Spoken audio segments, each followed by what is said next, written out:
Hey sports fans, Coach Nick here, and welcome to BBallBreakdown and another edition of Court Call with Ronnie Nunn. As we all know, Ronnie was an NBA referee for 19 years, and for 5 years was head of officials, and for 3 more as director of development, and he knows his stuff when it comes to referee calls. So Ronnie, thanks for joining us. A pretty crazy 7-game finals, right? Pretty crazy 7-game finals, and I thought it ended well. And as an outsider, you just look at the dynamics of the whole thing. I'm kind of glad that LeBron, after looking at the officiating piece, kind of glad that LeBron won it because he came back to Cleveland. Kind of the old way of growing up in the neighborhood kind of feeling, especially me being a New Yorker in terms of those neighborhoods and coming back to your place where people supported you. So I thought that was cool, and I just thought Golden State was great throughout the season, but I thought they got a little flat down the end, and maybe because they were tired of something. But I'll leave that to the experts that know about basketball like you. Right. Well, thanks. I don't know if there's a great explanation either, but the best part about Game 7 was that the Cavaliers won it. They had some distinct clutch plays down the stretch, and then in absence of those with the Warriors. And so that made me feel really good about the Cavaliers winning this and taking it home. However, in my breakdown of the fourth quarter, I had a lot of people up in arms, mostly I think LeBron fans, who were upset that I called Andre Iguodala's block of his layup attempt with 3 minutes to go a good, beautiful block. And part of the thing was that it was a beautiful help rotation, which I always love to see on defense when you see guys who are willing to sacrifice and be disciplined to help. But also, I didn't see it as a foul, and I had people screaming bloody murder at me all over the place. So who better than to bring you on to talk about this subtle nuance of a block of a shot and whether or not the hand and the ball are connected. So lay it on for us. What do you think about this play and how it played out? Well, we always have this discussion everywhere in basketball, including amongst the referees at times, and it's kind of a re-alert when it comes up in a game about hand and ball. With a dribble, just thinking about the hand over a ball, if someone hits the hand while the ball and the hand are in contact on a dribble, it's usually a fair play, meaning hand and ball works here, and it's a clean play and you play on. Usually hand and ball works well also on a drive to the hoop. If you slap the back of a hand as the player is going forward, thinking about hand going forward with the ball, and the ball comes out and it's deflected and it comes out with some speed, it also is considered like an all-ball play, which means handball are now connected on that, and it reflects off the backboard or it goes out of bounds, and that's considered a legal block. The problem is when you do it in the opposite direction. And we have some good swipers at shots sometimes, or even at block shots for a drive of this case. When it goes in the opposite direction, some guys are very good at it. I think Iguodala's good at it. I think Chris Mullin was good at it. It's kind of like getting a guy before he reaches up to his peak of his jump, and you get him on his way up, and you slap a lot of balls away that way. In this case, the handball, to me, which is so microcosmic in it, and I don't want to create a problem for the officials on this because it's very hard to see in real time. There is this kind of a juggle of the man's hand. In other words, it gets displaced from the ball instead of through a ball. And in that case, I mean, if there was a replay on this for some reason, I think some guys would call that a foul if they saw it. And then there would be the group of guys that really feel it's hand and ball. I see it as the opposite direction, and I would probably slant it, 51-49 to a foul.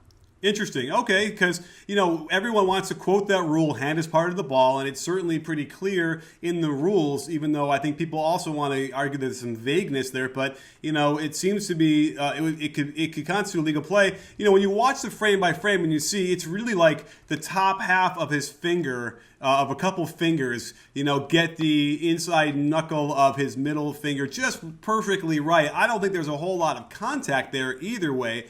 So I would argue that that in real time, I would imagine, because I don't know if it was clear that he blocked it anyway, like it got the ball right. So to me, in theory, the referee might be leaning on the hand as part of the ball call or the rule.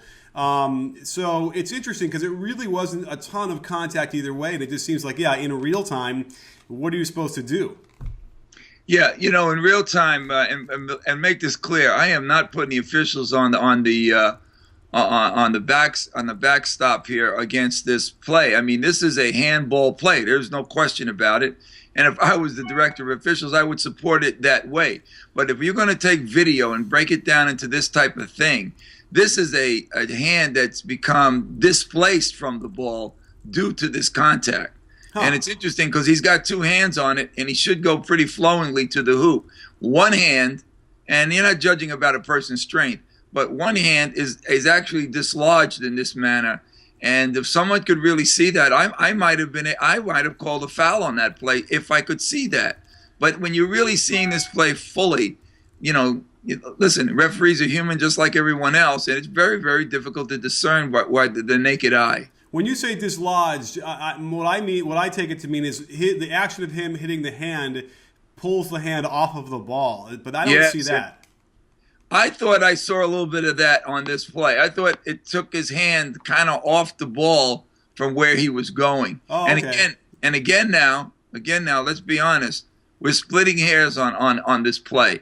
It's almost a little unfair to deal with Iguodala, and it's a little unfair to LeBron that maybe he would want something on that play because that was kind of there's a quick pull in there.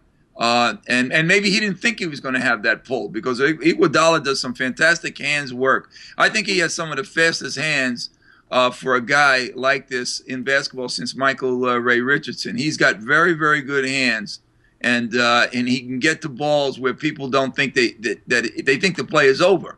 I think LeBron thought he was in. And all of a sudden, here comes this swipe. So, in basketball, I think it's a good play as is, but I could see if somebody would call a foul, but I can also see someone not calling it. Okay, fair enough. Well, I'm glad that we can get a little bit more clarity on this, and I can at least, present where I was coming from a little bit better on this one as well. Michael Ray Richardson's always a good show when we can get a reference to him out there. Let's not forget Rod Strickland's hands too. I think he probably had some of the fastest hands as well in the league.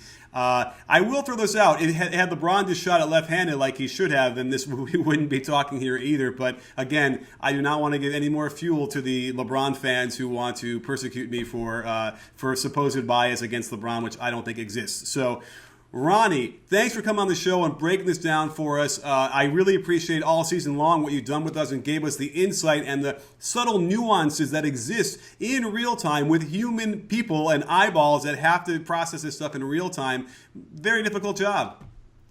Very difficult job, and I've had a great season with you, Nick. And it really is hoping the fans get a sense of the the inside scoop, so to speak, of officiating, how difficult it really is. And officials are not afforded the luxury to miss plays, unfortunately, even in the human scope of life. Players can miss 10 shots in a row and make the 11th be a game winner, and he's a hero on everybody's shoulders. It doesn't work that way. It's the opposite way with refereeing. 9 correct, and the one that you get wrong at the worst time is the one everybody pounces on. So it's a real opposite of extremes, but it's a great challenge in life in the game of basketball, not only in coaching and playing, but in officiating. And I welcome anybody to put that whistle in their mouth from 7 years old and up and try to referee anybody, anytime, anywhere in basketball. Well, thanks for coming on the show, Ronnie. Terrific stuff. And sports fans, don't forget, at BBallBreakdown, we're not a channel, we're a conversation. You in? Are you in, Ronnie? I'm in all the time with you, Coach Nick. Pleasure to be with you all season long.